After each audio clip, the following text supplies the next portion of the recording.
Hello engineer, स्वागत है आपका फिर से एक बार। मैं इंजीनियर टिकेश कुमार और जियोटेक के इन्वेस्टिगेशन कोर्स में आपका स्वागत है। आज हम लोग देखने वाले हैं बोरहोल प्रोफाइल हमने देखा, बेरिंग कैपेसिटी का कैलकुलेशन हमने देखा, अब हम लोग देखेंगे सेटलमेंट का कैलकुलेशन। अब ये जो सेटलमेंट का कैलकुलेशन हम लोग करने वाले हैं, इसके लिए हम लोग जो है एक आईएस कोड फॉलो करने वाले हैं। उस आईएस कोड का नाम है 8009 पार्ट 1 1976। इस आईएस कोड को फॉलो करते हुए यहाँ के ग्राफ जो दिए हुए हैं, इसके रिकमेंडेशन जो दिए हुए हैं, सारी चीज़ों को फॉलो करते हुए हम लोग जो है कैलकुलेशन जो है वो करने वाले हैं। तो हमारा जिस टाइप का यहाँ पे सॉइल आया था उसमें जो है हमको इमीडिएट सेटलमेंट निकालना है। तो इमीडिएट सेटलमेंट का कैलकुलेशन कैसे होता है इसको हम लोग पूरा देखने वाले हैं। जिस रिपोर्ट में मैंने आपको दिखाया था, जिसमें मैंने आपको बोरलॉग दिखाया था, उसका प्रोफाइल पूरा समझाया हुआ है, उसी का हम लोग जो है कैलकुलेशन यहाँ पे करने वाले हैं। तो उससे पहले बिफोर कैलकुलेशन हमको कौन कौन सी ऐसी चीज़ें हैं जिसकी ज़रूरत पड़ने वाली, तो सबसे पहला चीज़ क्या रहता है कि हमको जो भी हमारा साइट है उसका जो भी डाटा है उसको कलेक्ट करना हमारे लिए बहुत ज़रूरी है। ठीक है, तो यहाँ पे कौन से टाइप का सॉइल है, आप डेप्थ ऑफ सॉइल कौन सा है, किस डेप्थ पे हम लोग जो फाउंडेशन को रेस्ट कराने वाले हैं, उसके अलावा कौन कौन से हमने लेबोरेटरी में टेस्ट किया, उसके रिजल्ट्स क्या क्या हैं, बेरिंग कैपेसिटी हमको क्या मिली, एसपीटी से हमको एन वैल्यू क्या क्या मिली, ये सारी डाटा आपको मालूम होना जरूरी है, तभी आप सेटलमेंट कैलकुलेशन जो है कर पाएंगे, क्योंकि बहुत सारे डाटा का यहाँ पे जरूरत पड़ने वाली है। उसके अलावा कुछ एडजस्टमेंट फैक्टर्स होते हैं और ये एडजस्टमेंट फैक्टर जो है आपको आईएस कोड 8009 1976 में देखने को मिलेगा। वहाँ पे जो आपको डेप्थ फैक्टर, रिजिडिटी फैक्टर और बहुत सारे ऐसे फैक्टर्स हैं, जब हम कैलकुलेशन करते हैं चाहे बेरिंग कैपेसिटी की हो या फिर हम सेटलमेंट की, उस समय उसको यूज़ करना पड़ता है। तो यहाँ पे जो मैंने रिपोर्ट दिखाया था आपको, उस रिपोर्ट में देखना, यहाँ पे हमको जो है calculation of settlement of foundation ये लिखा हुआ है वहां पे, उस पर as per IS code 8009 part 1 1976 इसके अकॉर्डिंग जो है ये आपको रिजल्ट जो है दिया हुआ है। अब ये रिजल्ट जो है आपको रिपोर्ट में देखने को मिलेगा, उसका पीडीएफ फाइल आप डाउनलोड कर सकते हैं, नीचे कोर्स वीडियो में आपको लिंक दिया गया है। ठीक है, तो ये रिजल्ट जो है आपको दिया हुआ है। अब ये रिजल्ट जैसे कि आपको डेप्थ ऑफ फाउंडेशन 1 मीटर, हमने 1 मीटर डेप्थ पे जो सैंपल लिया था, उसके लिए जो बेरिंग कैपेसिटी हमने फाइंड की थी और वहीं पे हमको जो है इसको रेस्ट करा के देखना है। ठीक है, उसके बाद करेक्टेड एन वैल्यू भी हमने निकाल रखा था 32.5। तो ये सारी डाटा जो है हमको दिया हुआ है सेटलमेंट के लिए, कैलकुलेशन के लिए, और सेटलमेंट का कैलकुलेशन करके ये सारी चीज़ें दी गई है। लेकिन यहाँ पर हमको कुछ समझ नहीं आ रहा है कि यहाँ पर क्या क्या हुआ, ये डाटा कैसे आई है, तो उसी चीज़ को हम लोग पूरा देखेंगे और कैलकुलेट करेंगे। तो सबसे पहला चीज़ डेप्थ ऑफ फाउंडेशन 1 मीटर यहाँ पे है। तो मतलब कहने का मतलब क्या है, ये जो अगर ग्राउंड लेवल है आपका, ये आपका अगर ग्राउंड लेवल है तो यहाँ से आपका जो फुटिंग का बेस है, ये वाली डेप्थ, इसको हम लोग बोलते हैं डेप्थ ऑफ फुटिंग, इसको हम लोग डीएफ से भी दिखाते हैं। ये हमारा कितना है, 1 मीटर के बराबर है। ठीक है, जैसे हमने यहाँ पे लिया हुआ है, तो ये तो आपको पता चल गया। उसके बाद corrected N value, N value हमको कैसे मिलता है, एसपीटी टेस्ट हम लोग करते हैं, तो एसपीटी टेस्ट आपको देखने को मिल जाएगा वीडियोस में। ठीक है, ये हमारा स्टैंडर्ड पेनिट्रेशन टेस्ट, और इस स्टैंडर्ड पेनिट्रेशन टेस्ट से हमको ये जो हैमरिंग करते हैं सॉइल को पेनिट्रेट कराने के लिए, सॉइल सैंपल लेने के लिए 300 mm का, उसके लिए हमको एन वैल्यू मिलती है। और इस एन वैल्यू को करेक्ट कैसे करते हैं, एक डायलेटेंसी करेक्शन लगाते हैं अगर रिक्वायर्ड है तो, और एक ओवरबर्डन करेक्शन लगाते हैं अगर रिक्वायर्ड है तो। उसके बाद जो हमको करेक्टेड एन वैल्यू जो है वो भी मिल जाती है। तो हमारे अभी केस में कितना है, 32.5 है। तीसरी चीज़ क्या है, settlement as per graph, IS code, ये जो ग्राफ है आपको देखने को मिलेगा, ये वाली ग्राफ, ये वाली ग्राफ आपको पेज नंबर 21 में देखने को मिलेगा। ये फिगर नंबर 9 है, यहाँ पे आपको ये वाली ग्राफ जो है देखने को मिलेगा उस आईएस कोड में। वहाँ से हम जो है ये सेटलमेंट जो है निकालते हैं। 7.5 mm हमने अपने केस में निकाला हुआ है। कैसे निकालें मैं एक बार और बताऊँगा आपको। ठीक है, उसके बाद effect of water table, effect of water table के लिए इस ग्राफ के जस्ट ऊपर में ये वाली डायग्राम दी गई है। अब यहाँ पे हमारा विड्थ, लेंथ और डेप्थ, उसके अकॉर्डिंग जैसे कि यहाँ पे d/b, अब हमारा d कितना है, 1 मीटर है, b कितना है, 1 मीटर है, तो ये आएगा कितना, 1 ही आएगा। तो इस 1 के लिए हमारा जो है वाटर करेक्शन जो रहेगा, वाटर टेबल करेक्शन जो है, ये हमारा 0.5 आएगा यहाँ पे। ठीक है, तो 0.5 हमने वाटर टेबल करेक्शन जो है वो लिया हुआ है।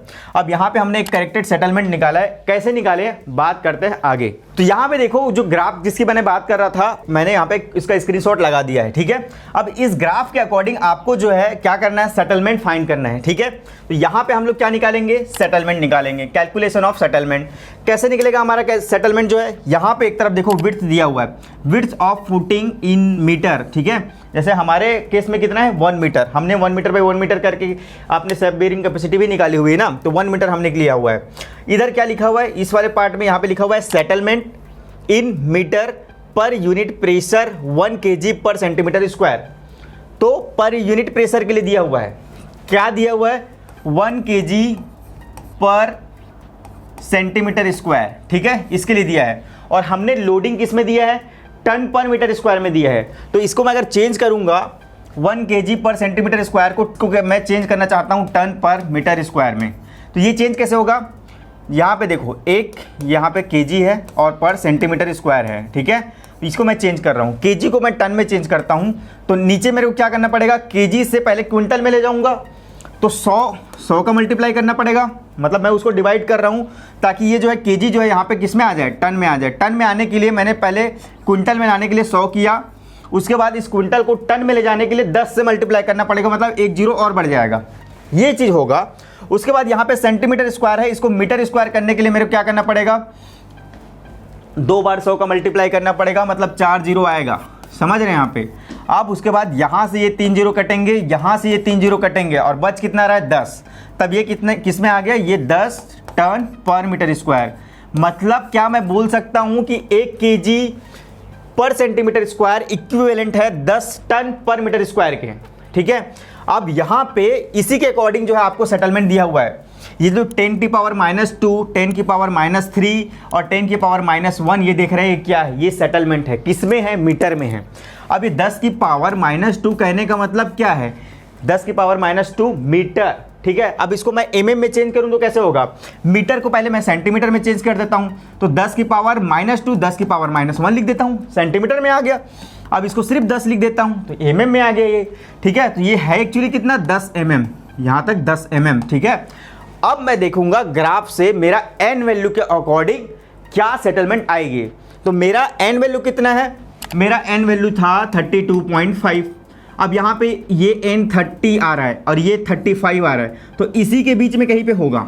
और मेरा विड्थ ऑफ फुटिंग कितना है, 1 है, तो मैं इसको इधर से ऐसे प्लॉट कर देता हूँ, ठीक है। और इसको मैं इधर से ले आता हूँ, ऐसे ले आता हूँ, ठीक है। यहाँ कहीं पे आ रहा है ये, मतलब 10 से थोड़ा नीचे ही आ रहा है, 10 से नीचे आ रहा है। और मैंने यहाँ पे आपको दिखाया कि हमारा एज पर ग्राफ 7.5 आ रहा है, तो हमने क्या किया, 10 से कम मतलब लगभग 7.5 mm जो है अप्रॉक्सीमेटली हमने सेटलमेंट ले लिया है ग्राफ से। तो आई होप आप लोग को ये 7.5 कैसे आया ये पता चल गया होगा। अब दूसरी बात करते हैं, इफेक्ट ऑफ वाटर टेबल के लिए ये ग्राफ जो है, यहाँ पे मैंने बताया dy/b 1 आ रहा है, तो उसके लिए वाटर टेबल करेक्शन जो है 0.5 आएगा। तो यहाँ पे हमको अगर करेक्टेड सेटलमेंट निकालना है तो क्या करेंगे हम लोग, जो है इस पे जो है जो हमारा सेटलमेंट है इसमें वाटर टेबल करेक्शन लगाएंगे, ठीक है। 7.5 डिवाइडेड बाई 0.5 अगर हम करते हैं तो यहाँ पे हमारा 15 mm आता है, ठीक है। तो हमारा corrected settlement water table correction करने के बाद 15 mm आया। अब ये जो 15 mm सेटलमेंट आया है वो किसके लिए आया है, ये आया है हमारा वहाँ पे जहाँ पे हम ग्राफ में देख रहे थे, ये किसके लिए था, मतलब 1 kg पर सेंटीमीटर स्क्वायर, इसको हम लोग क्या बोल सकते हैं, 10 टन पर मीटर स्क्वायर, क्योंकि हमने जब लोडिंग देंगे वहाँ पे तो हम जो है यहाँ पे टन पे देते हैं, प्रैक्टिकली इस पे काम होता है, ग्राफ यहाँ पे इस पे दिया हुआ है, इसलिए मैं आपको कन्वर्ट करके बता रहा हूँ इसको, ठीक है। तो यहाँ पे आप देखो, आप अगर आपका 10 टन पर मीटर स्क्वायर का जब आपने लोडिंग दिया तो सेटलमेंट हमारा 15 mm आया। लेकिन यहाँ पे एक चीज़ देखो, हमारा जो है नेट से बीरिंग कैपेसिटी, आप लोग रिपोर्ट फाइल में जाके देखना, वहाँ पे हमने जब 1 मीटर डेप्थ के लिए बोरहोल नंबर 1 पे जब बीरिंग कैपेसिटी निकाली है, वहाँ पे नेट से बीरिंग कैपेसिटी 37.450 आ रहा था, मतलब उतने का प्रेशर की कैपेसिटी उसमें है, ठीक है, उतना लोड हम लोग दे सकते हैं 37 टन पर मीटर स्क्वायर। लेकिन हमने जो सेटलमेंट यहाँ पे निकाला है वो 10 टन पर मीटर स्क्वायर के लिए निकाला है, ठीक है। तो यहाँ पे हम लोग क्या कर सकते हैं, इसके लिए नेट से बीरिंग कैपेसिटी जो हमारा 37.5 है, जब हमारा 15 mm का सेटलमेंट जो है कितने के लिए आ रहा है, 10 टन पर मीटर स्क्वायर के लिए आ रहा है, तो हम लोग क्या करेंगे कि हमारा इसके लिए कितना सेटलमेंट आएगा, इसके लिए कितना सेटलमेंट आएगा ये हमको निकालना रहेगा। तो ये जो हमारा 37.45 जो दिया हुआ है ये टन पर मीटर स्क्वायर में है, इसके 10 से हम लोग डिवाइड कर देंगे तो कितने गुना जो है सेटलमेंट आएगा वो हमको पता चल जाएगा। तो यहाँ पे 10 से करेंगे तो क्या हो जाएगा, 3.745 हो जाएगा। अब इस 3.745 को मल्टी करेंगे हम लोग 15 से, मल्टीप्लाई जब 15 से करेंगे तो हमको क्या मिलेगा, सेटलमेंट फ्रॉम ग्राफ 56.18 मिलेगा। करके देखिए आप लोग, 15 mm को मल्टीप्लाई करिए 3.745 में तो आपको जो है ये वाली सेटलमेंट फ्रॉम द ग्राफ ये मिलेगा। अब क्या यही सेटलमेंट होगा? यहाँ पे ये सेटलमेंट नहीं होगा, इसके अलावा हमको कुछ फैक्टर्स है उसका ध्यान रखना पड़ेगा। तो आप जो है जब इसी IS कोड में जाएंगे तो वहाँ पे जो आपको दो चीज़ें देखने को मिलेगा, एक मिलेगा डेप्थ फैक्टर और एक मिलेगा रिजिडिटी फैक्टर। अब इस डेप्थ फैक्टर और रिजिडिटी फैक्टर का भी करेक्शन आपको करना पड़ेगा, तब जाके आपको एक्चुअल सेटलमेंट मिलेगा। तो अब मैं क्या करूँगा, मेरा जो सेटलमेंट आया 56.18, मेरा आया कितना 56.18, इसमें मैं मल्टीप्लाई करूंगा क्या, मेरा डेप्थ फैक्टर कितना है 0.85। ये कहां से मिलेगा, ये हमको मिलेगा कहां से, ग्राफ से जो IS कोड 8009 में दिया हुआ है वहां से, ठीक है। तो इसका जब मैं मल्टीप्लाई करूंगा तो मेरा ये जो सेटलमेंट है ये कितना आएगा 47.75, ये आएगा मेरा सेटलमेंट MM में, ठीक है। अब इस 47.75 में मैं रिजिडिटी फैक्टर लगाऊंगा और ये रिजिडिटी फैक्टर है मेरा 0.8, इसमें मल्टीप्लाई क्या कर दूंगा 0.8 मल्टीप्लाई कर दूंगा, तब जाके मुझे फाइनल सेटलमेंट मिलेगा। उसका वैल्यू क्या है मेरा, उसका वैल्यू है मेरा 38.2। ये मेरा फाइनल सेटलमेंट आया 38.2, ठीक है। उसको हम लोग 38 mm बोल सकते हैं। तो जो मेरा फाइनल सेटलमेंट आया 38.2, अब यहाँ पे जब हम IS कोड देखते हैं सेफ बेरिंग कैपेसिटी फाइंड करने के लिए, वहाँ पे 1904 में वहाँ पे आप लोग देखेंगे कि वहाँ पे आपको एक लिमिट जो सेटलमेंट है वो दिया गया है।